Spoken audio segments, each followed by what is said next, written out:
Depuis hier m'a permis d'apprendre tellement de choses nouvelles. Je voudrais, moi, parler de l'Afrique, que je connais bien, et des technologies. J'ai vu il y a quelques années des documents de l'Union africaine qui anticipaient qu'en 2043, si l'on prenait seulement les populations de l'Égypte, la population de l'Éthiopie et du Nigeria, ces trois pays africains, à eux tout seuls,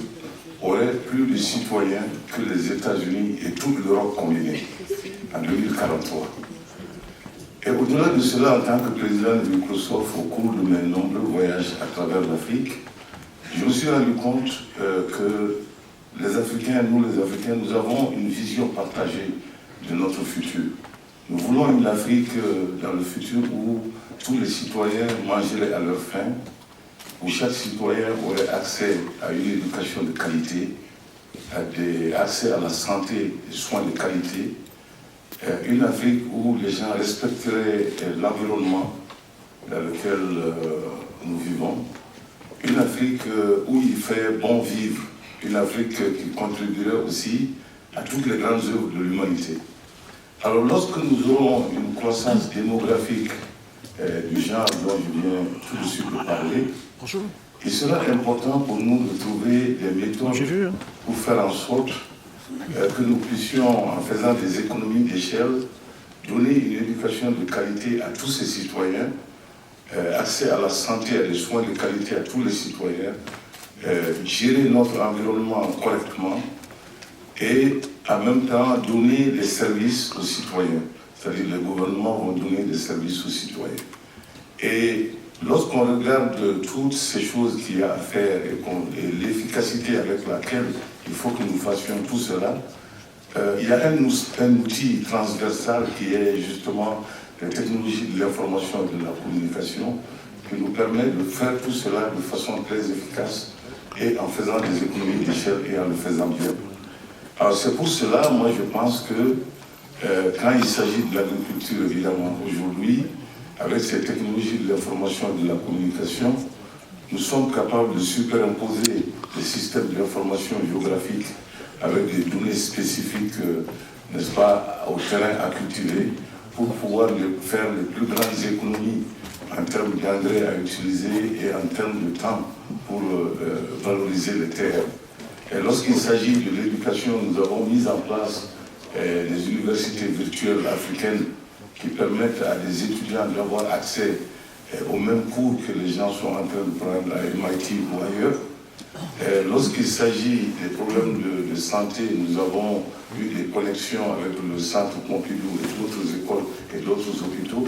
qui permettent à nos docteurs de se former et à leur tour de pouvoir faire des diagnostics des gens qui se trouvent dans les villages en utilisant ces nouvelles technologies de l'information et de la communication. Le seul problème que nous avons constaté à travers l'Afrique est le problème de l'accès à ces nouvelles technologies. Et lorsque nous parlons d'accès, il ne s'agit pas seulement des outils informatiques et des logiciels qui vont avec,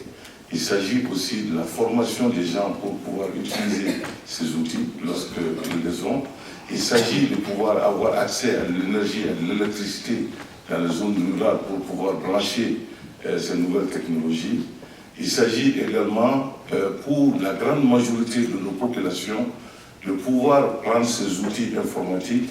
et les langages dans lesquels ils sont écrits et les traduire dans les langages locaux pour que même ceux qui ne savent pas lire ou écrire puissent avoir accès à l'information, donc en superimposant de la voix à toutes ces informations.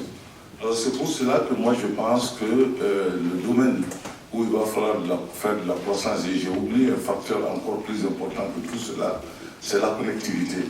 C'est-à-dire qu'il nous faut vraiment aplatir le monde de la connectivité qui coûte des fois 50 à 100 fois plus cher en Afrique que cela ne coûte par exemple aux États-Unis. Donc c'est toutes ces conditions qui doivent être réunies que j'appelle l'infrastructure ICT, dont nous avons besoin, la connectivité, l'électricité, la formation des gens Et moi, je pense que au cours de l'année 2012 et probablement pour les années qui vont suivre à venir, c'est là-bas que se trouvera le secteur de croissance au niveau de l'Afrique. Parce que tous les potentiels dont mes prédécesseurs ont parlé concernant l'Afrique, qu'il s'agisse des terres arables, qu'il s'agisse de l'élevage, qu'il s'agisse de la pêche, qu'il s'agisse simplement de la mise en valeur de cette ressource humaine incroyable que nous avons, c'est-à-dire 67% de nos populations ont moins de 35 ans. Tout ça va dépendre de notre capacité à utiliser les technologies de l'information et de la communication afin de faire des économies d'échelle et de pouvoir donner tous ces services aux populations et de devenir peut-être en termes d'idées et en termes de savoir aussi du monde, ce qui va venir avec les nouvelles générations. Donc, ma réponse à moi, est sans équivoque, est que ça va être les infrastructures ICT qui vont en Afrique donner des chances de croissance extraordinaires. Maintenant, lorsqu'il s'agit des secteurs d'innovation, il va falloir évidemment innover dans tous ces domaines de façon à pouvoir permettre cet accès, n'est-ce pas, à toute cette population qui n'y a pas accès. Alors j'ai parlé tout de suite du domaine de cette innovation, c'est par exemple le domaine de la technologie de la voix superimposée